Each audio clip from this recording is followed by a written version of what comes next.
За 23 дена регистрирани речиси 200 случаи слични на грип во Штипскиот регион. Од 20-та недела од претходната година или од октомври 2023 година до денеска регистрирани се околу 300 клинички пријавени случаи слични на грип, изјави денеска епидемиологот Светлана Живкова од Центарот за јавно здравје Штип. Најмногу случаи се регистрирани од почетокот на јануари до денеска и оваа бројка изнесува 195 случаи. Таа посочи дека околу 70% од пациентите се од детската популација, односно од 0 до 14 години. Имаме и неколку случаи на грип кои се лабораториски потврдени и станува збор за инфлуенца тип А, но има и заинтересираност од страна на граѓаните за имунизација.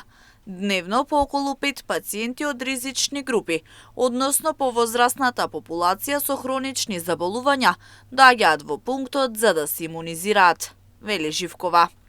Дека грипот зема замав сведочат и полните амбуланти во Штип, но и цела држава. Висока температура, кашлица и малаксаност се најчестите симптоми кои ги има кај пациентите.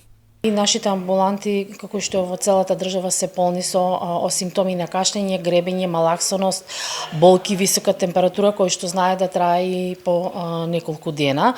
За жал се појавува и едно искоренето заболување кој што веќе почнува да се појавува, така наречена пертусис или голема кашлица, која што се појави заради невакцинирањето на популацијата, односно на детската возраст, кој што треба да ја примат редовно оваа вакцина. Лекарите советуваат пациентите со хронични болести навремено и редовно да ја примаат терапијата, како и да водат грижа за сопственото здравје.